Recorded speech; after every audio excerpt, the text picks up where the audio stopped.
And now we want to welcome our speaker this morning, Ron Greer. He is the Director of Pastoral Counseling at Peachtree Road United Methodist Church and is coming back to finish his lesson he started earlier. It was interrupted on how shall we best live this new season. Ron, welcome to CUC.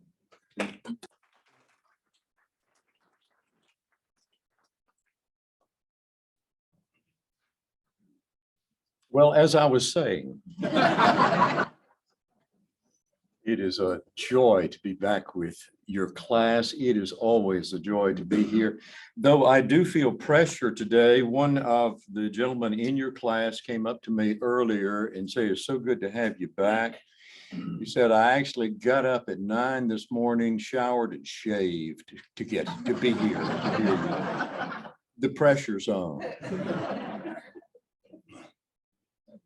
Couple of things. First, this common area, my word, I knew nothing about it till I drove up and I saw the fence. And then I saw the pictures of what it is to be. That is a stroke of genius. That is an inspiration. That is the hub that ties this entire campus together. And you are going to feel so blessed every time you arrive here and you see it, because one of the things I was thinking about, number one is the size of your class, and number two is everybody was here at about 9:15 this morning, so you could be here together, so you could share with each other. And I just enjoyed hearing all of the talk. I enjoyed feeling the community that you are. CUC community is over here in I think this is, they call it the dining room, isn't it?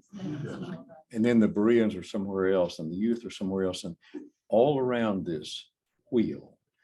And the common area is going to be the hub for this wheel. It ties the entire campus of all these communities together in a way that is called Roswell United Methodist Church. I am delighted that you're doing this. I want to complete the lesson, but what I'm going to do is to go back and in very summary fashion, I'm going to go hit some of the high spots and tell a couple of different stories in the midst of it. Some of the high spots of what I was talking about, just to set the context for the second half of the story. Unfortunately, I didn't note where we stopped. Instead of mentally hitting pause, I hit delete. I don't know where I stopped, but I do want to outline some of the early part of the lesson to give the remaining part of the lesson a context.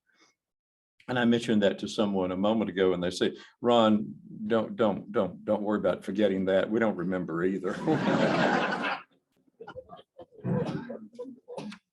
And how shall we best? And just as you said, as you were reading the letter from the leader of your music and arts program, who was talking about the seasons. That's exactly what we're talking about today. And how shall we best live this new season? I began with two quotes from two of my favorite literary people. The first is the poet, Mary Oliver. "Tell me, what is it you plan to do with your one wild and precious life?" And the second is from the theologian Frederick Buechner.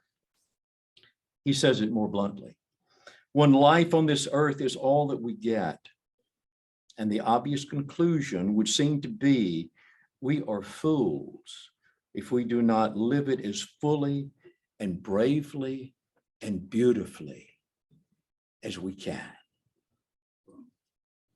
So there's our challenge. How do we live it as fully and bravely and beautifully and authentically to God's will for our lives as we possibly can? And then when I was here back in January, I went through the different seasons of my life that happened to go in decades. I will not go through all of that again, but I am now in my mid-70s. I'm in a new season. Earlier in this decade of my life, as some of you know, I lost my precious wife, Karen. And this then has been a season of transition for me. And what will this decade look like? I'm still discovering what this season is and what this season is to be about in my life. I'm always wondering, what will this new season in my life bring? For everything, there is a season and a time for every purpose under heaven. I wonder, to what purpose is this season of my life? For what purpose is this season of yours? Obviously, that's a rhetorical question that requires stepping back. It requires reflection. It requires discernment. And as we discover the seasons of our lives, that's the big picture. And I framed it in terms of the decades of my life. That's the big picture. And within each of those seasons of our lives, there are the smaller individual chapters of our lives. The seasons are from 30,000 feet. The chapters are boots on the ground, in which we, in each chapter, may feel a tug, or an inspiration, or an urging, or even a call to engage in a specific direction, in a specific way, for a specific purpose in our lives. I can think within each of these seasons, I can think of many chapters. I remember one chapter of my life several years ago, a number of years ago. I had read an article about a couple who volunteered at hospice, one of the hospice locations, and noted the article, and they talked about what the experience was like for them and filed it away mentally and moved on. A handful of years later, I was sitting reading a book, and I realized how much I enjoyed reading. Not a new revelation, but the awareness came back to me. And I wonder if there are residents at various hospice facilities that enjoy reading as much as I do, who can no longer read to themselves. I wonder if they would like to have someone come and read to them. So I took my idea down to hospice at Atlanta, there in Buckhead, just down from the church, Peachtree Road. And I went to the volunteer and I said, I have an idea.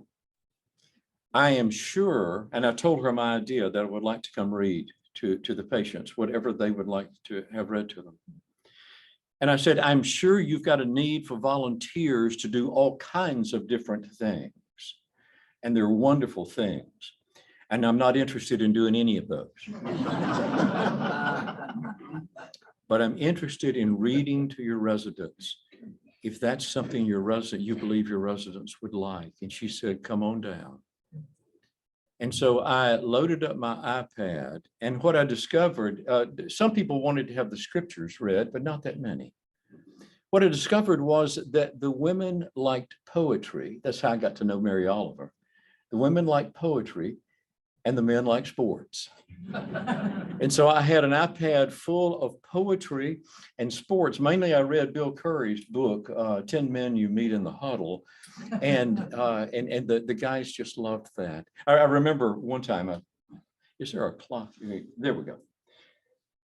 10:45, right? Right. Okay. Remember one time I walked in, I'll call him Jack. And so I walked in and visited with Jack for a moment. I said, Jack, and by the way, I was not a counselor. I was not a chaplain. I was not a minister. They had no idea who I was. I was just Ron Greer, volunteer, who came to read. And so I walked in and so I talked with Jack a moment and I said, Jack, I came to see if you would like to have to spend some time together and have me read you something. And Jack kind of frowned. I said, well, let me tell you, but I'll get out of your way. But let me tell you, before I leave, I've got Bill Curry's book on football. And, a couple of my favorite chapters are, and I told him 2 or 3 of my favorite chapters. I said, you have any interest in that? His face brightened up. He said, yeah. I said, which one? He told me which chapter he'd like to have read. And so I read him that chapter of Bill's book. We finished the chapter and Bill happens to be a very good friend of mine. And as I was leaving, I said, by the way, Jack, Bill's a friend. Would you like for me to tell him that Jack said hi? And he could hardly speak. He nodded yes, and he smiled. And so I called Bill and I said, Bill, Jack says hi. He said, what in the world are you talking about? And I told him the story. And I said, you want me to tell him that Bill said hi back? He said, no. I want to tell him myself. And so the next Thursday afternoon, Bill joined me over at Hospice Atlanta. And we went in and I said, Jack, remember you said, tell Bill hi? Bill wants to tell you hi back. And there was this absolutely beautiful moment where he got to meet one of the heroes of his life. And I realized that making that introduction and that sitting there with Jack and all these others reading, that was my call for that chapter of my life. That was what I had been called to. What is your call for this chapter of your life? To what do you feel an urge? To what do you feel an inspiration? By the way, I continued volunteering at hospice until I was going in one Thursday afternoon and Karen got a report Thursday morning about her cancer. And it was a bad report. And I realized hospice was not where I needed to be volunteering at that moment in my life. I needed to take better care of me than to be volunteering at a facility that I feared Karen would soon be entering. And by sheer coincidence, the next week I was scheduled to read to one of my grandson's elementary school classes. And so instead of reading Mary Oliver or the scriptures or Bill Curry's book, I was reading that next Thursday afternoon, The Highway Rat and Jack and the Flum Flum Tree. I had expanded my repertoire. So we have the broad seasons of our lives, and then we have the specific chapters. Think of the phrase used periodically in the Bible, in the fullness of time. And the phrase, in the fullness of time, always refers to when the time was right for this. What is this in your life right now? We have arrived, and again, I forget how far I got with the lesson last time, but we have arrived. I want to say this as respectfully as I can. You and I have arrived. There are some exceptions on the back row back there, but the rest of us have arrived at a season of maturity. Did I say that nicely? We are no longer spring chicks, and that's a good thing. We no longer have the advantages of youth, but we have the wisdom that comes from life experience. There's so much ahead. As Arthur Brooks, in his excellent book, From Strength to Strength, put it, when you are young, you have raw smarts. When you are old, you have wisdom. When you are young, you can generate lots of facts. When you are old, you know what they mean and how to use them. We have wisdom like never before. How will you use the wisdom of your years? For what is this your moment? For what is this your time? Let me share some of the touchstones by which I am guided as I discern for me the direction of each new season and each new chapter within those seasons of my life. First, I want to be intentional about how I live each season. Intentional. As Dolly Parton once said, How can you teach a Sunday school class without quoting Dolly Parton? As Dolly Parton once said, find out who you are. I love this quote, by the way. Find out who you are and then do it on purpose. If we want to live purposefully, if we want to live our lives purposefully, then by definition, we have to do it on purpose. Not to drift into the next season, but to be intentional. Our finest paths are not what we decide to do, but what we discover. And then having discovered, decide that we are going to take that path. Here's the process. First discern, then discover, then decide, then do it. First, discern. Discern who you are and what you want to be about at this time. Then discover what is revealed. Then decide intentionally to engage it. And then do it. Act on it. What is important to you? Then how will you engage it? Who is important to you? Then how will you show it?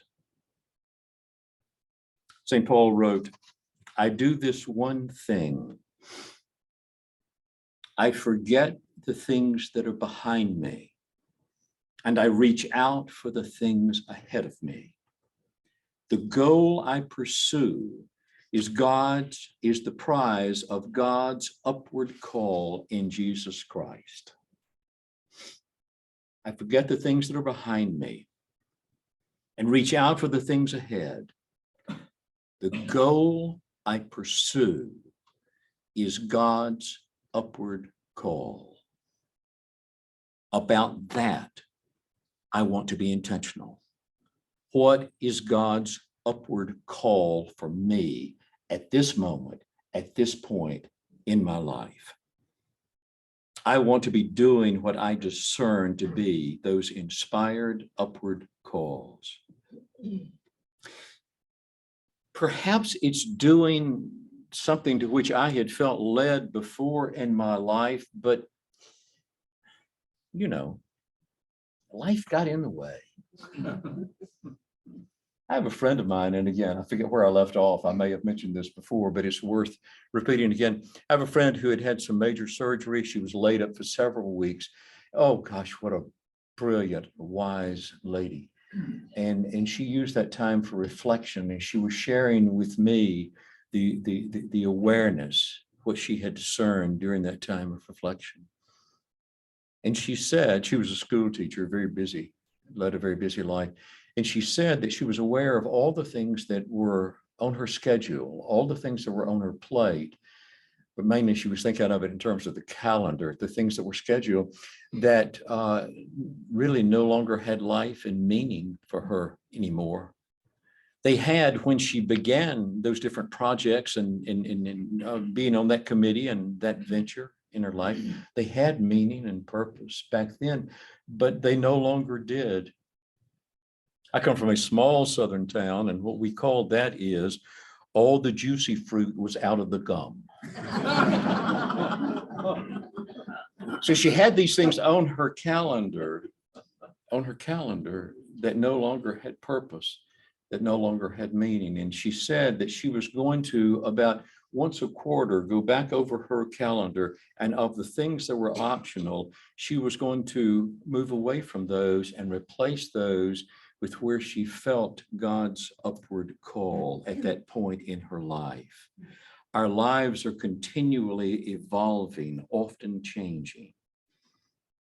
Each new season can become a gate opening into a garden of fresh opportunity.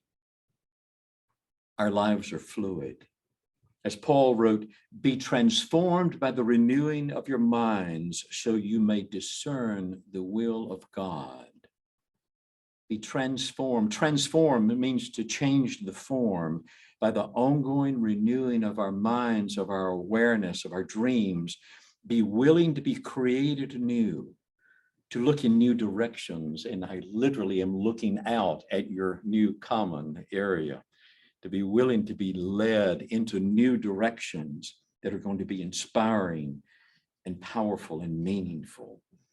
By the ongoing renewing of our minds, our awareness, our dreams, be willing to be created anew by discerning the will of God for your life in each new season and in each new chapter.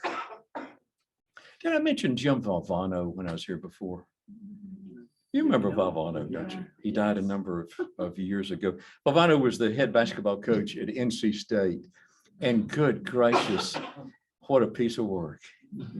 I love that guy. And he also had some very inspirational talks that he gave as he was approaching the end of his life. But Valvano once said back during his basketball coaching days, and this to me has really become a relevant a concept, a way of expressing it. Valvano said, you got 3 seconds left in the game. You're 1 point down. Again, this is basketball. 3 seconds left in the game. You're 1 point down. Your team gets the ball. You call timeout. Your team comes over. You huddle up.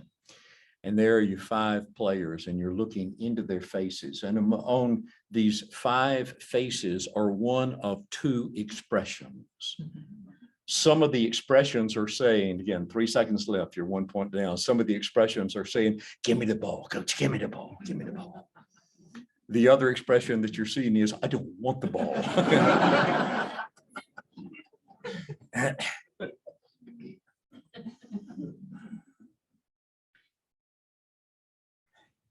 When I get to each new chapter in my life,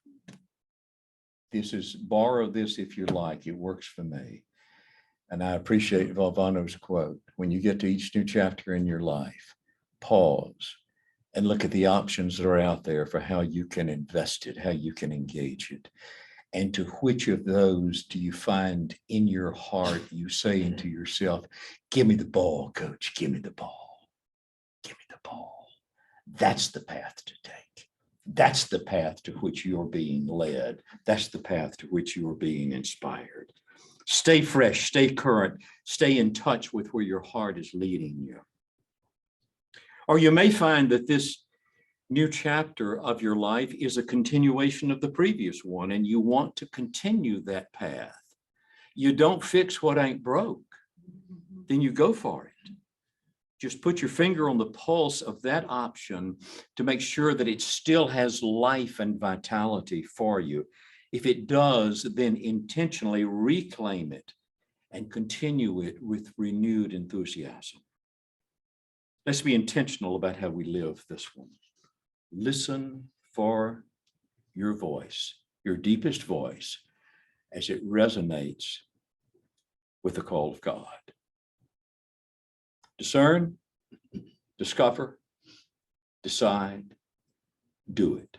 Next. Intentionality then leads me to my next touchstone. I want my next chapter to be purposeful and meaningful. That is what I want my intentionality to be about. That my life stood for something. I want to intentionally live out my God-given purpose. For in living out my purpose, I will discover my life's meaning. Here's the connection between the two, purpose and meaning. Purpose is to have an inspired, resolved clarity of direction. Purpose, to have an inspired, resolved clarity of direction. Then meaning is the quality of fulfillment derived from having followed that purposeful direction. Purpose is to set my sights. Meaning is the fulfillment that comes from having honored that voice within me. Now, there'll be plenty of fun and games in our lives, but I want these chapters to count for something, to make a difference in our community, in our families, in our church, in our relationships within ourselves. I do not want to be on autopilot. At the end of my life, and I look back over it, I want there to have been very few blank pages. You're sitting in a waiting room at Choa with a friend. Her son is having surgery. They're operating on his heart. You will be there for the day. You greet your friend, the two of you hug, you get some coffee, you sit down and you chat. You chat about anything but what's going on down the hall. Finally, she reaches over, picks up her magazine, and you open your book, and the two of you sit there in the quiet, and you spend the morning together. The morning slowly goes on, and in the quiet, you look up and you look over to your friend, and her eyes are brimming with tears. She says to you, "I am so scared." And you reach over immediately and you grab her hand and you say, "Of course you are. That's why I'm here. Tell me about it."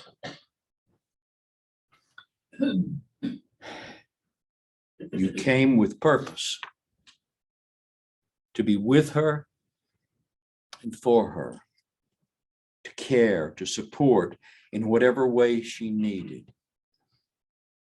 And the blessing you brought, the blessing you shared, the blessing you were for her cannot be put into words.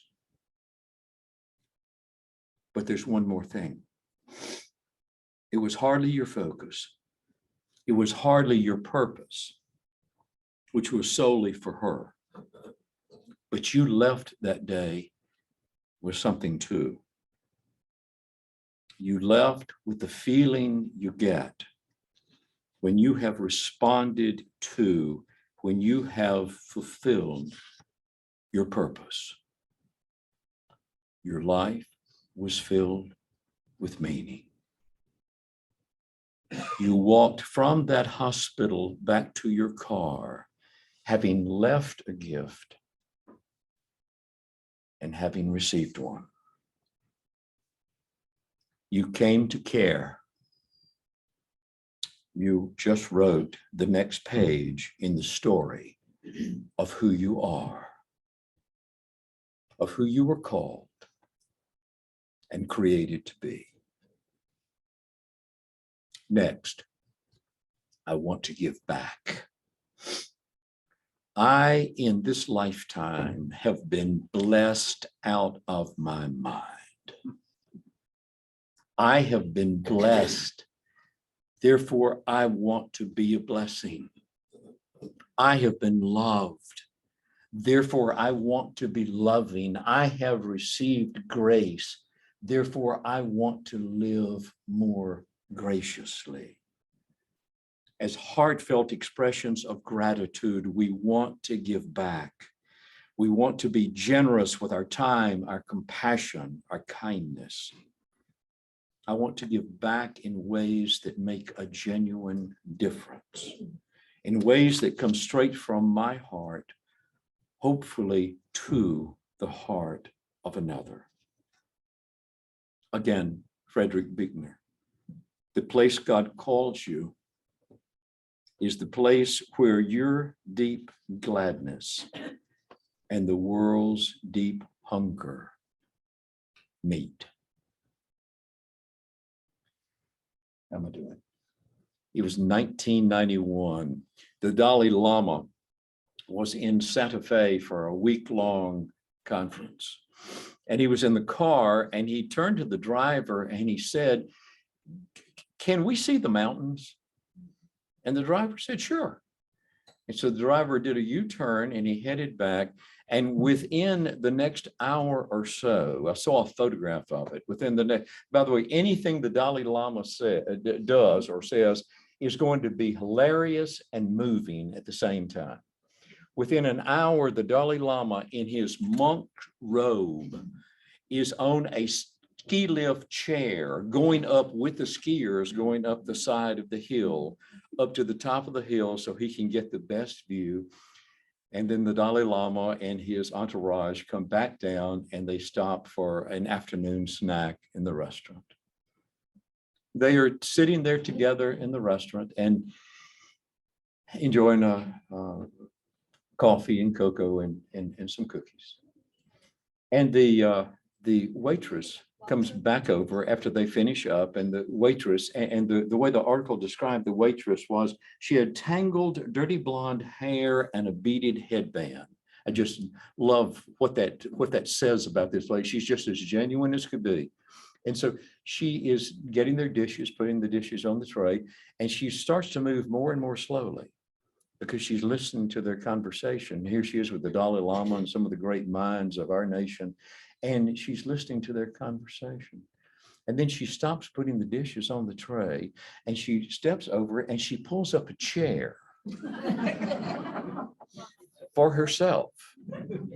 And she sits down and she doesn't say a word. She just joins the table and she listens to the conversation. Finally, there's a pause in the conversation. And she turns to the Dalai Lama and says, "Didn't like your cookie?"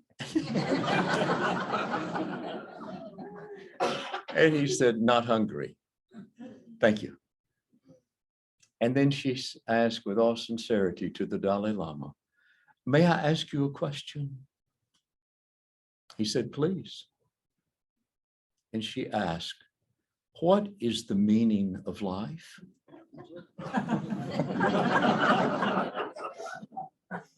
And as the article said, it is the question everybody else sitting at that table had wanted to ask him all week and didn't have the courage.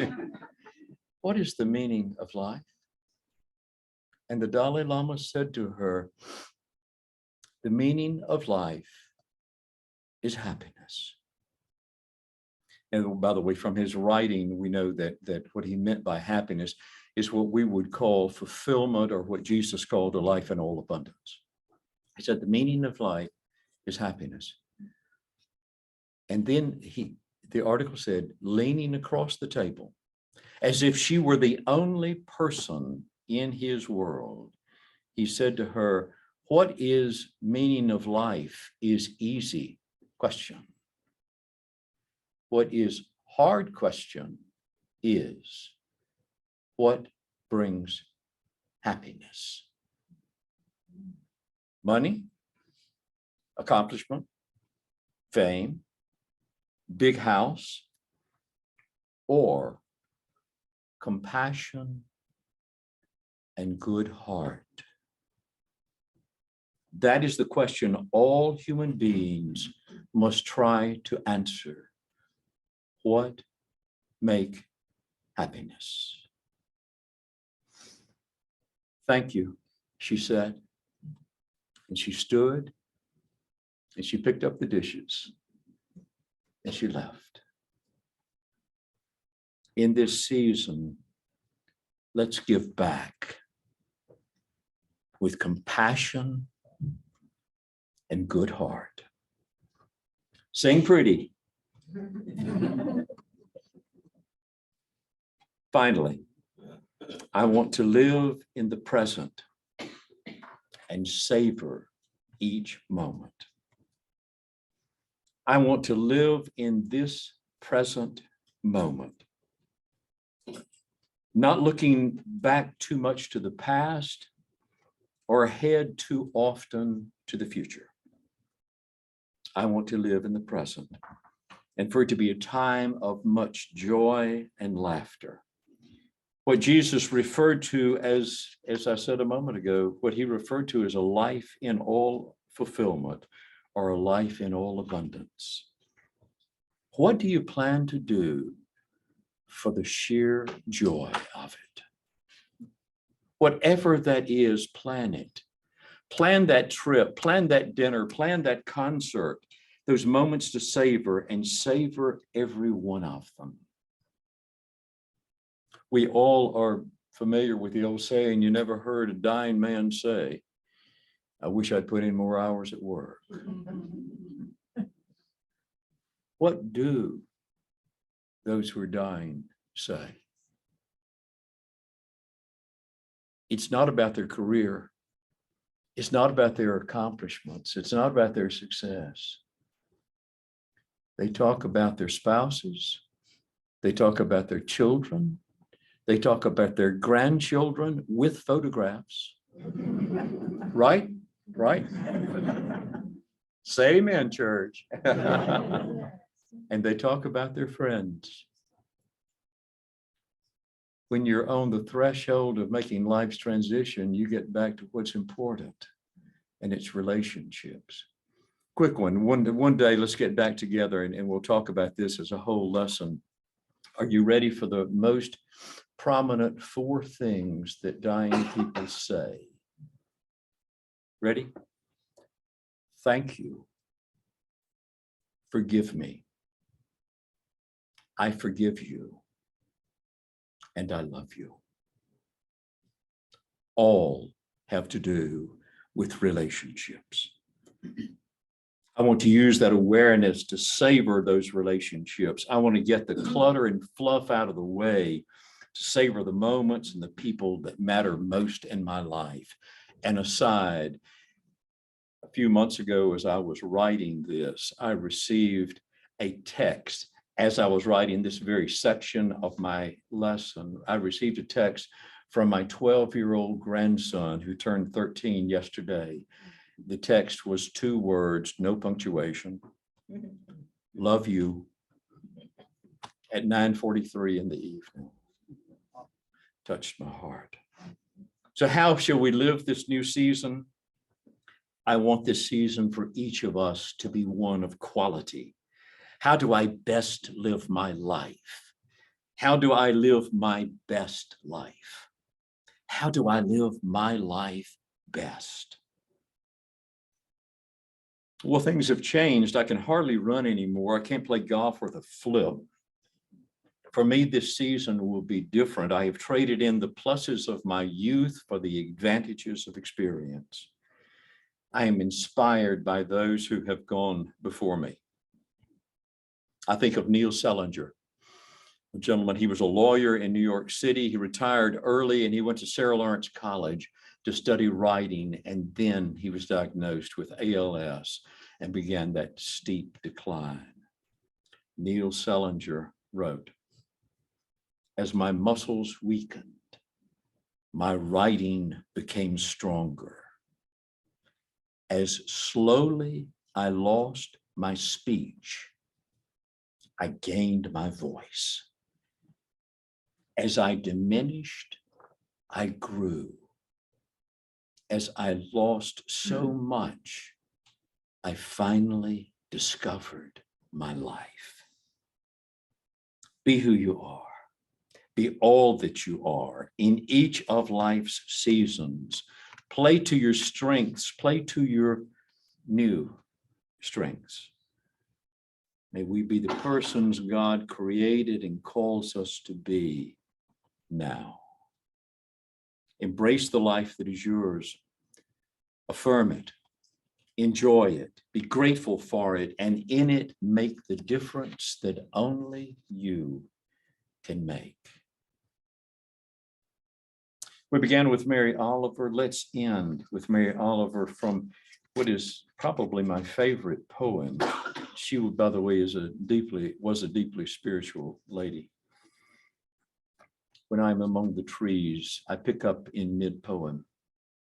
I am so distant from the hope of myself, in which I have goodness and discernment, and never hurry through life, but walk slowly and bow often.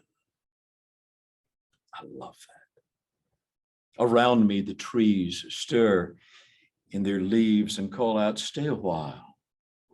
The light flows from their branches. And they call again. It's simple, they say.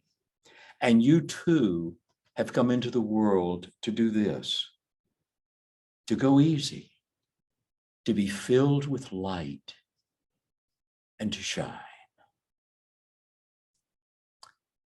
It is always a joy to be with you. Thank you for having us, me.